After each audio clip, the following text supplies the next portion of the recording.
I don't know about you, but I used to love myself one of those great magazine quizzes where I could find out all about my fashion personality type or whether I was a spender or a saver. We're going to have some fun with that same kind of thing today by talking about 4 different kinds of homeschool moms. So, what kind of homeschool mom are you?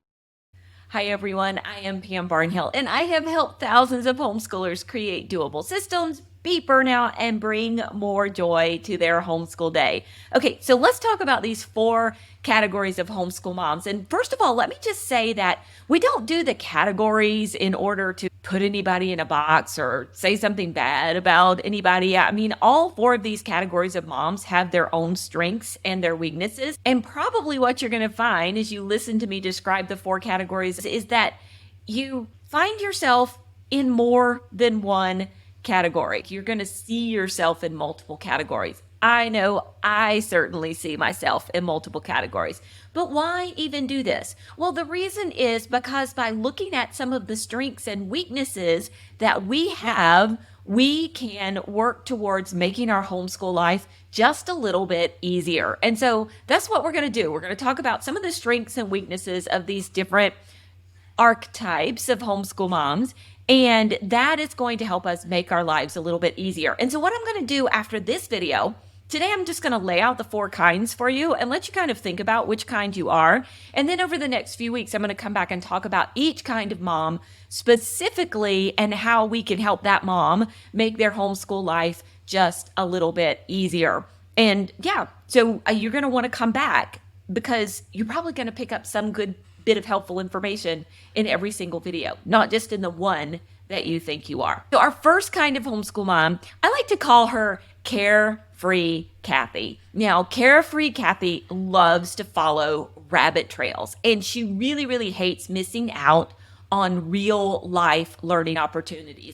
All the things like the field trips and the community events and creative classes that her kids could take. Sometimes she might worry that she isn't doing enough of the core subjects, but she loves her homeschool spontaneity, and she really does refuse to be tied down by kind of preset plans that are going to keep her from doing all the fun stuff. At times, though, her life and her days feel just a little bit chaotic. She feels like she's on this planning hamster wheel, and she stays just enough in front of her kids to keep them busy until the next great learning opportunity comes along. But it's a hamster wheel, for sure. So that's Carefree Kathy. Now, the next homeschool mom is Best Intention Becky. Best Intention Becky loves this time of year because she loves to do her homeschool planning in the summer, and she loves the fun of coming up with great activities and resources for her kids. Occasionally, she feels like a failure because she can't do everything that she's planned, or she easily gets distracted by new, bright, shiny resources when those homeschool days start to feel a little bit stale or difficult. She likes the dopamine hit of buying something new. Sometimes she feels like she overspends on homeschool supplies, and she would not dream of telling her husband that she has blown through her budget again. But she knows that this new curriculum is going to solve all of her homeschooling problems.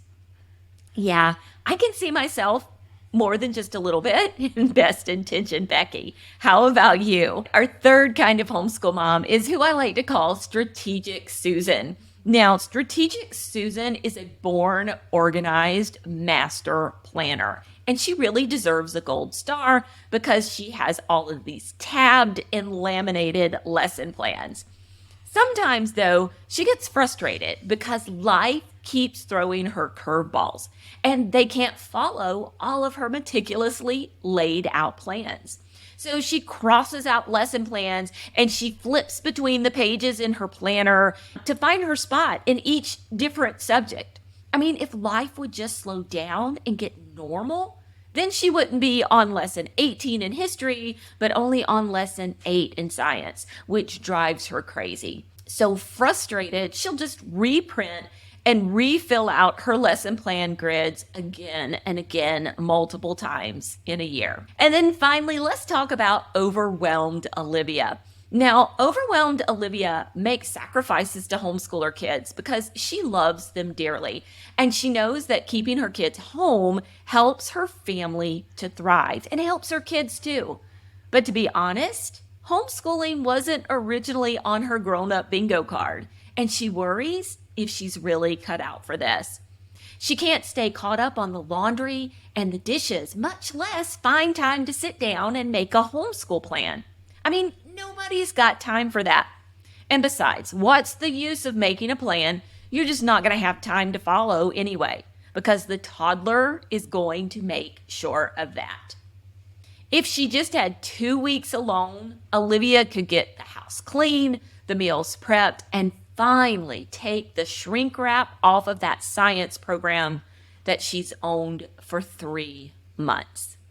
So those are our 4 archetypes, and maybe you saw yourself in one of those. Maybe you saw yourself in more than one of those. I know I am definitely in more than one of those. Some of them are a little more like me, but I think there's a little bit of me in every single one of them. So what about you? I would love to hear in the comments below which mom most resonates with you, or if you are a combination of both. And don't forget to come back next week, because next week I'm going to start talking about the strengths and weaknesses of each one of these archetypes. We're going to go through each one of them one by one and talk about how we can help her out, how we can solve some of the problems she might be having in her homeschool. And I can't wait to see you back.